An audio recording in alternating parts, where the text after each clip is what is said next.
Well, welcome back, friends, from a bit of a sabbatical, I want to call it, for a month over Christmas, where we broke away and just took some time to enjoy Christmas, but I think be prepared for um, the excitement and the busyness around a COVID Christmas, whatever that looked like this year or last year. So, welcome, uh, Ken. How have you found the past month? Well, extraordinary for everybody, Justin.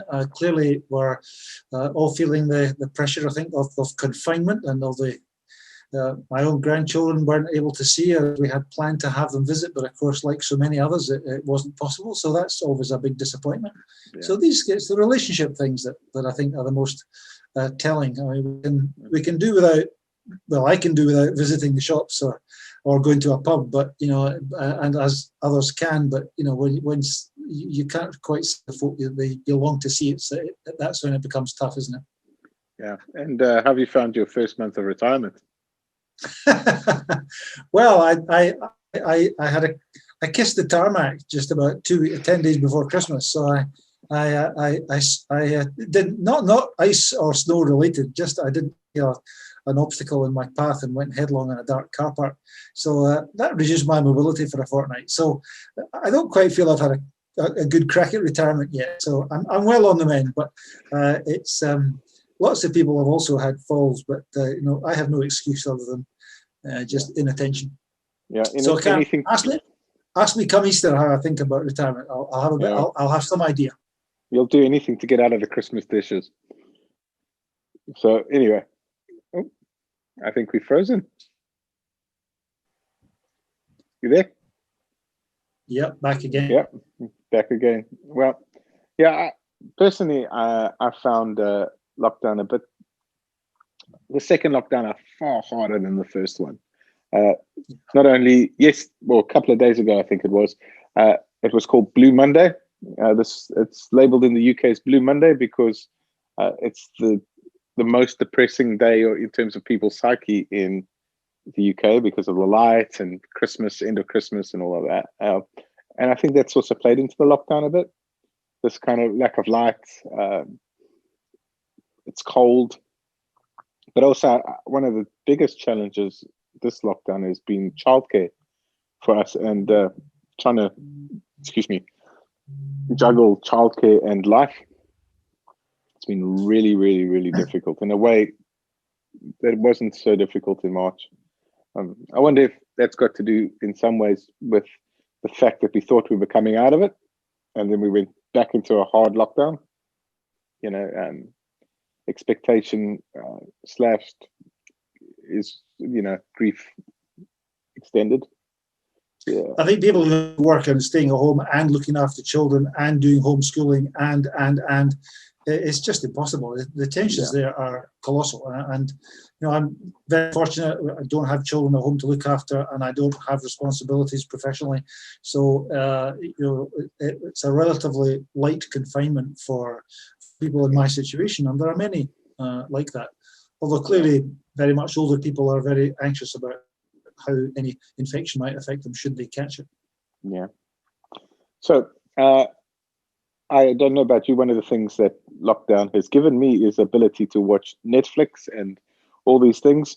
But in the past week, I've switched them off because I've been watching Sky News, CNN, even to some extent, I'm one of these people that likes to see what both sides are saying. So I've been watching Fox News, reading the articles about the storming of the Capitol in Washington. And it's been absolutely fascinating. It's almost like a reality show. It's like Donald Trump is a reality show and has brought a reality show to Washington where people are just doing things you'd never think possible. I don't know if you've seen that as well. Oh, well, it's compelling. I mean, it really is. I was going to say it's a soap opera, but it's a bit like it's the series The West Wing on steroids. I mean, it's just you just can't quite believe it, and I know it's really a dagger to the heart of American democracy, and the disbelief in the general population is colossal. But clearly, there's also surprisingly religious elements within the demonstrations. And for us, that's really bizarre. We wouldn't have that in this country. I thought it was fascinating. I might put a picture or two up while we're talking, and people can see it with the big signs that as people were storming the Capitol, it said Jesus 2020. And I heard one reporter ask a person about Trump, a big Trump supporter, and he said, well, Trump is president and Jesus is king. It was this kind of sense that this religious fervor. There was even at one point a big sign as they ran in that said Jesus saves, and I remember seeing that often at like sporting events. Somebody would always in the crowd have a big sign that says Jesus saves, and I always wondered if it was at the Bank of Scotland or at the Royal Bank of Scotland or NatWest that Jesus saved. But that was a personal thing. Or which goalkeeper does he play? What team does he play for? Yeah. Anyway, but so I don't know. It just jarred. It was an absolute jar that people could associate Jesus with a movement like that. And violence, and so how do you understand that kind of religious aspect? Well, first of all, I think prior to addressing that question, I think I'm also vexed that the schism that there is, the divide in the media within the States, particularly, that people simply feed from the sources that they think will confirm their pre-existing beliefs, and the whichever left wing, right wing, or Republican, Democrat, or whatever the appropriate terminology might be. And so they only ever see one side of it. They don't want anything that will challenge the view that they've already got. And so if there's any kind of dissonance or any kind of questioning that would be thrown up, that is too uncomfortable. They're just too insecure to handle that. And so you have a completely different view of reality, a completely different view of the main players. Joe Biden's a communist, of course. Everybody knows that, or at least he's a socialist. Yeah. And, I mean, from a European perspective, you just laugh out loud. There's no reality check. There's nothing that they regard as objective. And the paranoia they have about this, all these conspiracy theories, again, it's far, far worse than it is, I guess, certainly in this country and probably many others. Where the religious media, religious people are just the same, and the people will be feeding their thoughts, and their information will be given to them by sources that reinforce the theological view they have, the faith they have, the churches they come from, and there's a fear factor there, that says don't disturb me, just leave me alone, let me think my own thoughts as they've always been. Yeah, but there's also an arrogance, almost, and arrogance is probably the wrong word, but of that I am right. I am right and you're wrong. That my way of seeing the world is the right way and your wrong way of seeing the world is the wrong way. My way of reading the Bible is the correct way and you are incorrect for the way you hold or read it. And this is not a church issue. I mean, it's not just a religious issue. This is broader. Like, I think it's one of the greatest sins in our world at the moment. It's the sin of being right. That we will be right at the cost of anybody else. And when we are right, we will rub it in the noses of those who we perceive to be wrong. And, we see it in the Brexit debate. We saw it here where, instead of saying, so like we've got half a country or less than half a country that didn't vote for Brexit, how do we bring them on so they feel included in this thing? Yeah. It became a huge divide where actually we didn't care. We won, and you just have to fall in line with democracy. Or the other side of that is, when it's not probably. It's not hidden that I probably find myself more on an open, progressive end of the scale.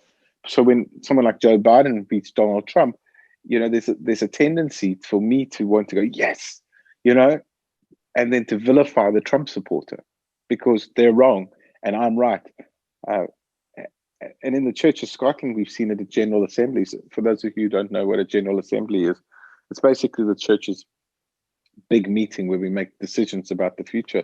And around the gay debate, the question was who has the correct interpretation? And then we started to vilify each other and throw rocks at each other, whatever side you were on. I mean, I saw it from liberals throwing it at conservatives or fundamentals or whatever the side they were on. There was just mudslinging everywhere. All you have to do also is look at the House of Parliament where they debate. Prime Minister's questions is a great example of just mudslinging, of pretending you're right and the other person. Well, it's name calling, and it's just, and there's no analysis, there's no engagement with ideas. It's just a shouting match. It's just, and I mean, people conduct their private lives like that. Some people have, within relationships and marriages, every so often things flare up and they just shout at each other. They're both on they're both on transmit and nobody's on receive. So that nobody's actually saying, right, tell me how you feel. Tell me what you're thinking. Let me understand why you're thinking what you're thinking. Engage with that person's journey and background, and we're not good at that. We just tend to want to, we have a button that's pressed and we respond, and that is a very negative way of trying to reach some kind of successful outcome. Yeah. But Mother Teresa had a saying, and it's one of my favorites. It's, when you judge someone, you have no time to love them. And I think that goes down into a marriage. When you're not listening and engaging and trying to work it out, when you're judging the other person, you have no time to love them. But it goes all the way into politics. When you judge someone and you call, if my side starts calling someone who's conservative, backwards, even the name conservative and progressive is a judgment on people, because I know some conservatives who are really progressive. And I also know some progressives who are very conservative, and fundamentalist in some ways. So it's just we judge people and then we don't love them. And I think, though, if you're in a context, you mentioned the Houses of Parliament, but it's true of many other contexts which become adversarial, then if you're being attacked in a way that's quite unreasonable, it's very difficult not to try to defend yourself, and that then becomes, you're dealing with and it becomes difficult just to ignore. So it's like dealing with paranoid people. I remember once somebody telling me, when I had some really difficult issues in individuals, the problem with dealing with paranoid people is you become paranoid. So if you're not careful, you start to imitate and emulate and copy the very thing that you're so opposed to, and you become like them. And that's true of religious debates as well, and religious debates about faith. And the idea of that, we have got this emphasis on belief and therefore, correct dogma and statements that are orthodox and sound and well reasoned. And if that's what faith is about, then you tend to think, well, you've got to get that bit right, and we are more interested in being right than we are about being loving. And so, that sense of being self-satisfied, of keeping yourself right, righteous becomes right thinking and right-minded, and it's like becomes an intellectual chess match when you're keen to press advantage and win checkmate, and in so doing completely lose the point of it, which is about loving one another. Yeah, and I think what I find also difficult is that we throw Jesus into the mix. God into the mix. It's the same as a jihadist running in and saying, God is on my side and pushing the button. It is no different from what happened in South Africa. I mean, South Africa, the apartheid system was a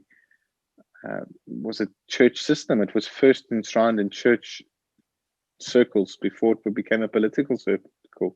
The National Party, which was the South African government, was called the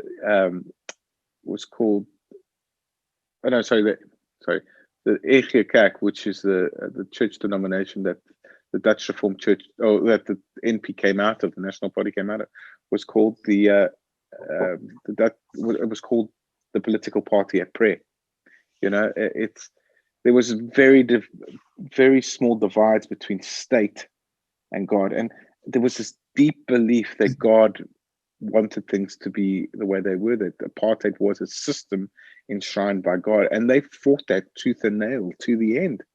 You know, and what always fascinated me is you, on one side you have the NP party thinking God is on their side, and then you have Desmond Tutu and Alan Bussack on the other side thinking God is on their side. You know, like, you know, it's clearly like both sides believe that God is blessing them or working with them, and it's a fascinating kind of thing to see. And we have the same with moral. You mentioned the debate about the gay issues in the churches in Scotland and other churches too, where there was not a lot of love and understanding. And I do wonder. I often did wonder the people who got most exercise over that issue, whether what their life experience was, what their. I mean, I can remember staying with a couple in the States when we were at a conference many years ago, and the woman describing her son's journey, a son who was by that stage in his 40s, but he'd been a Christian leader, young youth leader, a lovely, good-looking, talented guy, very committed Christian, and came home one day and said, "Mom, I want to tell you something." She said, "I know, I know." She'd always known, and it was just lovely, and her journey and her questioning her faith and her previous attitudes and morals, indeed, suddenly it all seemed less important and in fact irrelevant. Things had changed because of her own personal experience and because of her love as a mother for her son. So life experience changes people, and what we thought was a moral certainty at one stage can sometimes look irrelevant or even wrong later in life. So maybe there's a lot of our. I'm not suggesting we don't have moral certainties, because I think clearly, at any time in any culture, we would say child abuse, paedophilia, abusive spouse, there's all kinds of actions that we would clearly categorize as being morally wrong in any place at any time. But there are many others where we actually think, well, is that as absolute? And maybe we need to be a bit more humble in how we state our opinions about other people's behavior as well as other people's beliefs. Yeah, I think, for me, that brings the big question on right and wrong. We can't sit on the fence on some things. For example, like apartheid. Now, clearly, in my opinion, the Alan Bussack and Desmond Tutu did have God on their side, because God always champions the poor and the oppressed, and the Insecurity, or the NP party as it was, believed they had God on their side, but they didn't.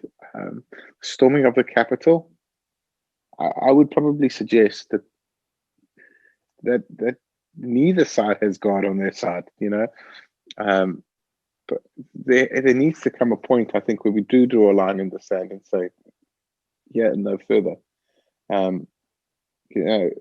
Otherwise, if we don't do that, we get the Hitlers of this world.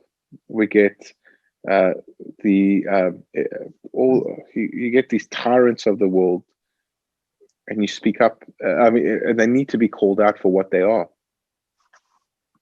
Just the other day, I came across on one of these YouTube selections a piece by Arnold Schwarzenegger, and the subtitle, as you see it on these things, the worst president America's ever had. And I just out of interest, I thought I'd watch it. Well, he's a remarkable man, I have to say. He's gone from bodybuilder to movie star to politician to whatever. It was a profoundly moving piece. He presented it with passion, with real integrity, very personal, I was deeply impressed. And he speaks as an ex-Republican governor of California, taking a very, very principled stand against the divisions in his own party and saying that, you know, its love of nation, its love of democracy is much more important than love of party. You know, he's been critical of his own base and those who've corrupted it. And I thought it's well worth listening to, I thought. And, you know, there are parallels in every sphere, not just in politics. There are parallels within church to say, you know, we need to have people speaking from a Christian base, from a church base, from a faith base, actually saying we got this wrong on many occasions in past history. You know, you talked about lockdown, but and how we shared how we were feeling. But one of the things that really knocked my thoughts and thinking was just the other week when the report about the mother and baby homes in Ireland came out, with all these thousands of children over a period of decades, but thousands of children were died, neglected, abused, you know, buried in mass graves, just absolutely scandalous. All done, homes run by the Catholic Church, all done in the name of morality, all done in the name of the church, all done because these poor girls who'd, you know, either mistake or they had been abused or attacked or whatever, found themselves pregnant, but done with a sense of this is the right thing to do. We are in the right here.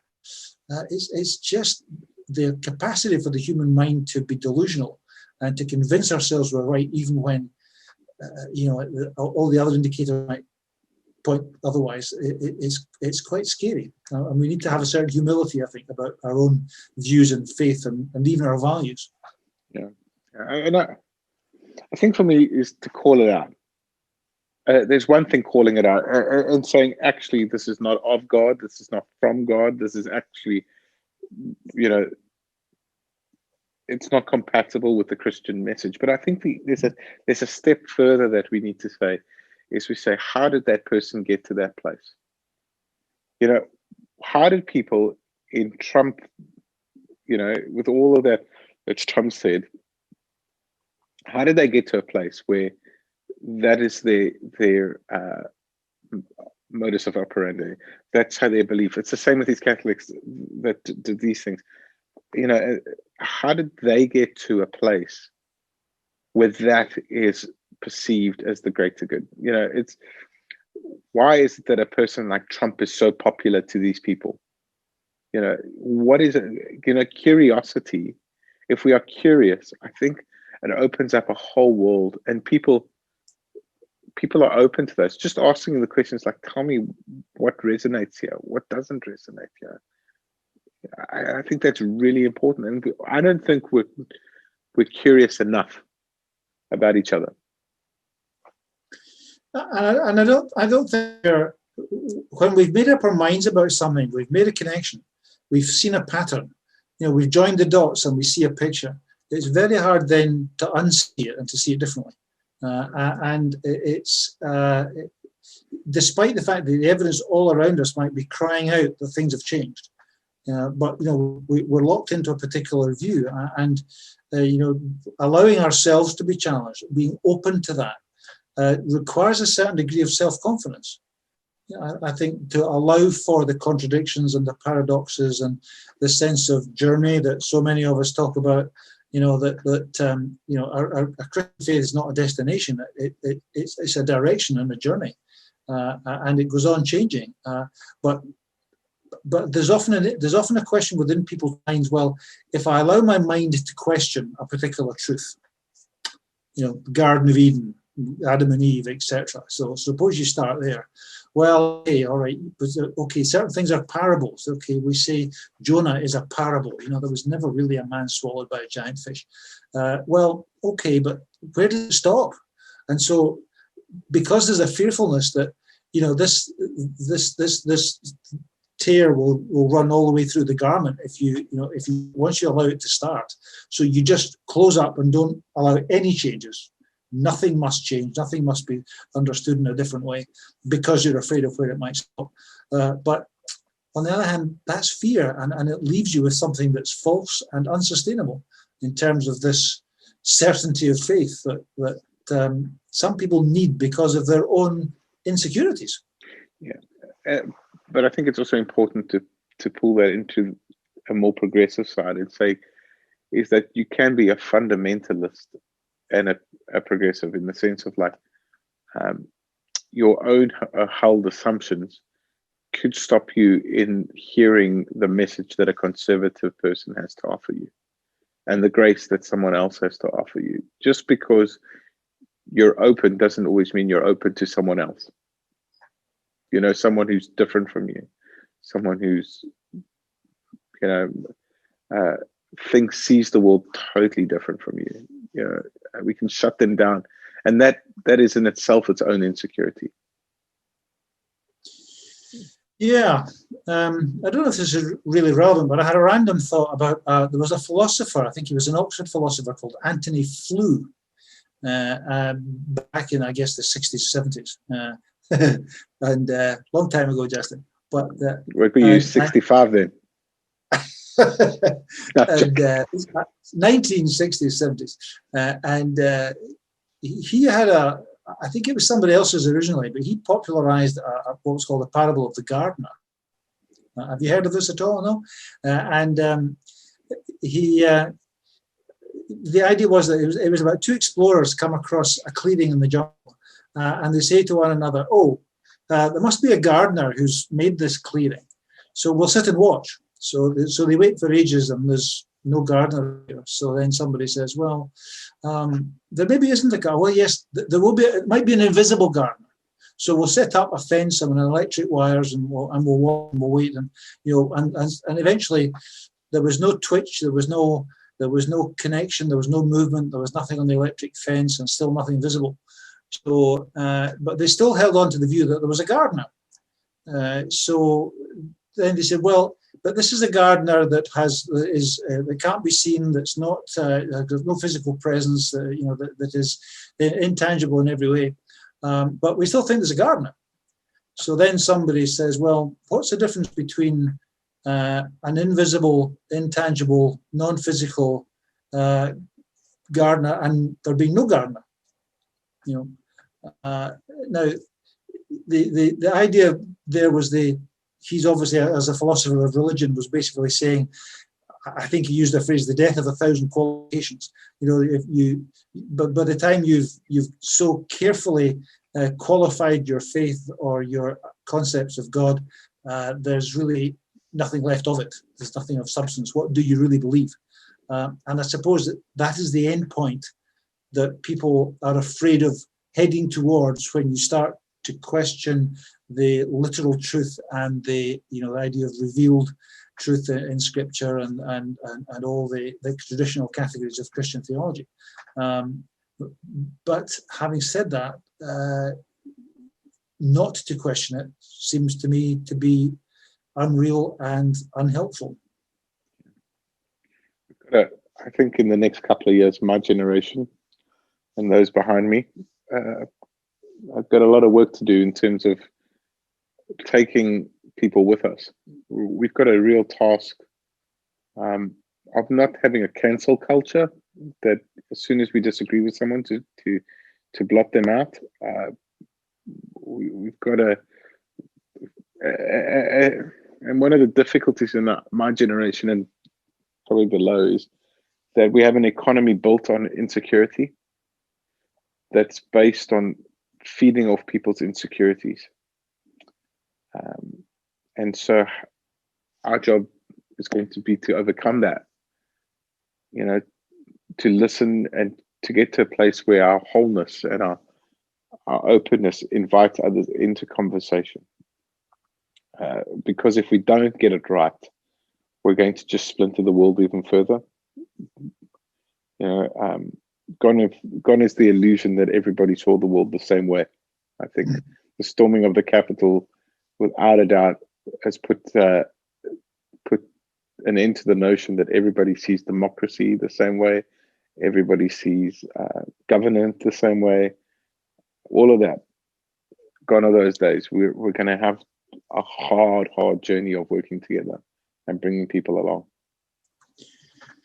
Yes, I think that's That's abundantly true. But I think the polarization of political opinion, the polarization of religions, I think the conservative and fundamentalist elements in politics and all religions is getting more extreme, and the moderate voices are getting drowned out, as they always were, I think. And in the media, it's always been more dramatic to portray religious people as being extremist, or as being somehow irrelevant, and the engaging, the intellectual idea of debate and moving from just statements of belief to lifestyle and values, and looking at what Jesus really taught, rather than just banging on about death and blood and sacrifice. It's all the more important, and it's going to be harder as people become more insecure. There might be a greater tendency towards a fundamentalism and a conservatism and an adoption of certainty as a defense against the changing world. Yeah, the nice thing I think to Scotland in some ways in Europe, and I mean this, it's a negative, but it's a positive, is that with the failing of the church, nobody can rely on God anymore. We can't claim in Scotland, or no one's going to storm any building in Scotland and have a Jesus Saves poster on the back of it and Jesus 2021. And because the church is in some ways irrelevant in that sense, it gives us a bit more of an ability to speak differently and engage differently than it would across the pond. And well, I guess a hotspot coming up for us will be Scottish elections coming forward, and then the debate around a second referendum for independence. And again, all the characteristics we've just been discussing will reappear. I mean, they're there now, but they will become more evident in what may be a debate, if not the referendum, whether or not it happens, but the whole debate about whether there should be one. Because the certainties are clearly on display there, and woe betide anybody that tries to question or undermine somebody's certainty on whether they're pro-nationalist or pro-unionist. So it's the same kind of debate, same kind of attitude. Yeah, I think this has been fascinating. I think I really enjoyed getting back into the kind of conversation piece again. And I just wanted to end with a bit of Eugene Peterson in the Message, which is a translation of the Bible that's quite loose. And it's Matthew 5. And it's the Beatitudes. And it goes like this, and I think it fits into our conversation. You are blessed when you're content with just who you are, no more, no less. That's the moment you find yourself proud owners of everything that can't be bought. You're blessed when you work up a good appetite for God. His food and drink is the best meal you ever eat.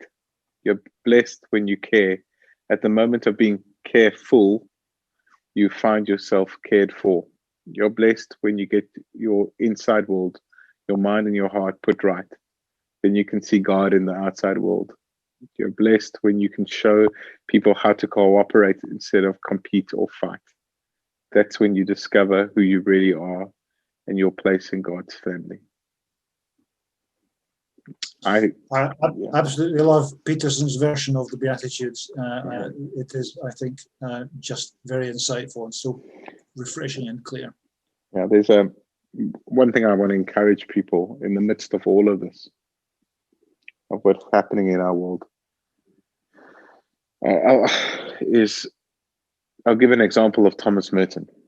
Thomas Merton was one of the great spiritualists and monks that in the 20th century really opened up the world. If you ever get a chance to read his book, The 7-Story Mountain, I would recommend it to anyone looking. He's brilliant. Anyway, he has a moment that changed his life, where he's walking across a road and he starts to see everybody like almost with a halo, and he starts to see everybody as Christ. He starts to see everybody as Jesus, basically, to him. And it changed his life. Instead of seeing people who had opposing views to him, he saw Jesus in them. He saw that God loved them, God valued them, God wanted the best for them. And I think instead of seeing people as monsters or as heathens or as, not having it, whatever label we give to them, maybe we could start seeing them as children of God, our brothers and sisters, and maybe we could start listening. And when they do something that we feel is wrong, call it out, but call it out in love and in dignity that respects them. Absolutely. And I think the idea that we can have loving, supportive, and cooperative relationships with people that we have a disagreement with in terms of what beliefs they may follow, I think is also is part of exactly what the dynamic you've just described. That there can be a shared purpose and a shared benefit, even within folk who might not share the expressions of their faith. Yeah, as iron sharpens iron. I don't know where I read that. It might be a religious book or something.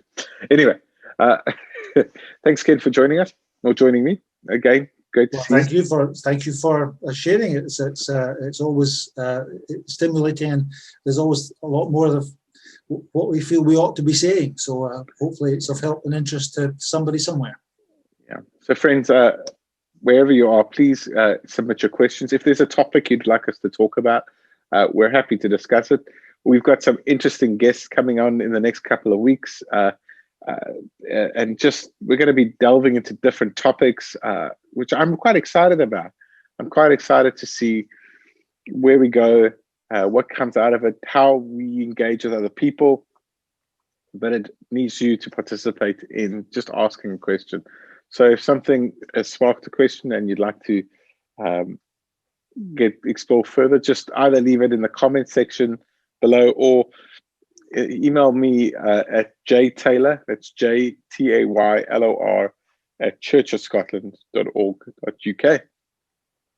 Great. Well, Ken, you enjoy the rest of your retirement. Every day is an opportunity to do something different. So absolutely, I wish well with all your home constrictions and responsibilities and the balance you have with work. It's a tough one, Justin. Oh, thanks, Ken, and speak to you soon. Look forward to it. Thank you. Great. Bye-bye.